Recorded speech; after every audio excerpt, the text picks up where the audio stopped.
الحمد یا اللہ الصلاۃ والسلام علیک یا رسول اللہ اما بعد۔ سلسلہ ہے ناظرین کے سوالوں کے جواب دینے کا۔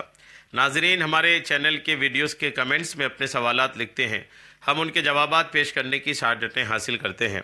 دیگر ناظرین سے عرض ہے کہ آپ بھی اپنے سوالات کو کمنٹس میں ضرور لکھا کریں، انشاءاللہ ہم آپ کو بھی آپ کے سوالوں کے جواب پیش کرنے کی ضرور سعادتیں حاصل کریں گے۔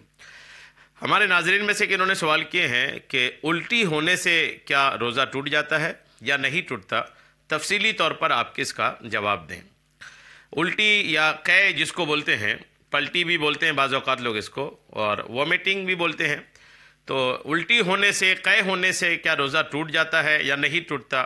کیا اس کی حقیقت ہے یا کس صورت میں روزہ ٹوٹتا ہے اور کس صورت میں روزہ نہیں ٹوٹتا، تفصیلی طور پر میں انشاءاللہ آپ کو جواب پیش کر رہا ہوں، توجہ کے ساتھ سنیے۔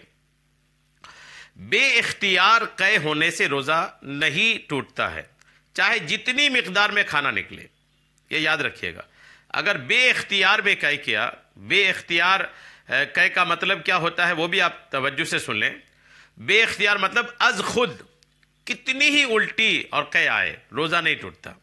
از خود آیا یعنی خود سے آیا، آدمی کا کوئی عمل، آدمی نے کچھ کیا نہیں، جیسے بعض اوقات لوگ انگلی کو حلق میں ڈال کر الٹی کرتے ہیں، ایسا نہیں ہوا، بلکہ خود سے الٹی آئی، خود سے قے آئی، تو ایسی صورت میں کتنی ہی کیوں نہ آ جائے روزہ نہیں ٹوٹتا۔ البتہ خود قصدن یعنی جان بوجھ کر مثلا انگلی وغیرہ منہ میں ڈال کر قے کی اور وہ منہ بھر ہوا تو روزہ ٹوٹ جاتا ہے، جبکہ روزہ دار ہونا یاد ہو۔ جی ہاں، تو ایک بات تو یہ آئی کہ اگر خود سے الٹی آتی ہے تو خود سے الٹی کتنوں کیوں نہ آ جائے تو اس سے روزہ نہیں ٹوٹتا۔ بے اختیار قے ہونے سے روزہ نہیں ٹوٹتا ہے، جتنی مقدار میں کھانا نکلے، اور جان کر قے کرنے سے روزہ ٹوٹ جاتا ہے۔ جان بوجھ کر روزہ بھی یاد ہے، پتہ ہے کہ روزے کی حالت میں ہے، اور روزہ یاد ہونے کے بعد بھی اگر کوئی جان بوجھ کر الٹی کرتا ہے، اپنے حلق میں انگلی ڈال کر یا کوئی طریقہ کار کر کے خود سے جان بوجھ کر الٹی کرتا ہے، تو پھر اس صورت میں روزہ ٹوٹ جائے گا۔ حضرت ابو ہریرہ رضی اللہ تعالیٰ عنہ کی حدیث پر ہے کہ جسے انہوں نے نبی کریم علیہ السلام سے روایت کی ہے کہ روزہ دار کو جب قے آ جائے، آقا کریم فرماتے روزہ دار کو جب قے آ جائے تو اس پر قضا لازم نہیں ہے، اور جب قے جان بوجھ کر کے کرے، جان بوجھ کر کے قے کرے تو اسے چاہیے کہ قضا کرے۔ سفیان ثوری، شافعی، احمد اور اسحاق بن راہویہ اسی کے قائل ہیں، یعنی کئی بزرگان دین، سفیان ثوری بھی یہی کہتے ہیں، امام شافعی رحمۃ اللہ علیہ بھی یہی فرماتے ہیں، امام احمد اور اسحاق بن راہویہ رحمۃ اللہ تعالی علیہ، ان کا بھی یہی قول ہے کہ اگر کوئی جان بوجھ کر کے قے کرتا ہے، جان بوجھ کر کے الٹی کرتا ہے تو اس سے روزہ ٹوٹ جائے گا۔ یاد رہے کہ قے کے یہ حکام اس وقت ہیں کہ قے میں کھانا آئے یا صفرا یعنی پیلا پانی یا خون آئے، اور اگر بلغم آیا تو مطلقاً روزہ نہ ٹوٹے گا۔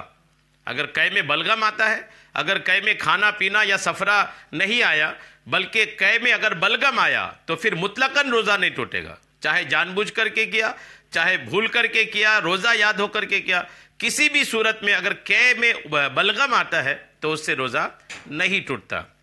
چاہے جان کر ہی کیوں نہ کرے۔ اگر لا علمی کی وجہ سے روزہ توڑ دیا، حالانکہ روزہ نہیں ٹوٹا تھا، تو اس کی قضا کرے۔ یہ ایک الگ مسئلہ بات میں آئی، تو یہ کہ یاد رکھیے گا کہ اگر قے کے تعلق سے اگر آپ کا کوئی بھی کنفیوژن ہو تو کلیئر ہو جانی چاہیے کہ اگر قے آدمی جان بوجھ کر کے کرتا ہے تو اس سے روزہ ٹوٹ جائے گا، خود سے قے اگر آتا ہے تو اس سے روزہ نہیں ٹوٹے گا۔ اس کے بعد جب قے آئی تو قے اگر کھانا پینا یا صفرا کا قے آیا تو روزہ ٹوٹے گا اگر جان بوجھ کے قے کیا تو، اور اگر جان بوجھ کے قے کیا اور قے میں صرف بلغم آیا، بلغم کے علاوہ کچھ نہیں آیا، تو اس قے سے بھی روزہ نہیں ٹوٹتا ہے۔ امید ہے بات آپ کو سمجھ میں آ گئی ہوگی۔ اللہ کریم ہم سب کو شریعت کے مسائل سیکھنے، سمجھنے اور اس پر عمل کی توفیق عطا فرمائے، آمین، بجاہ النبی الامین صلی اللہ تعالی علیہ وسلم۔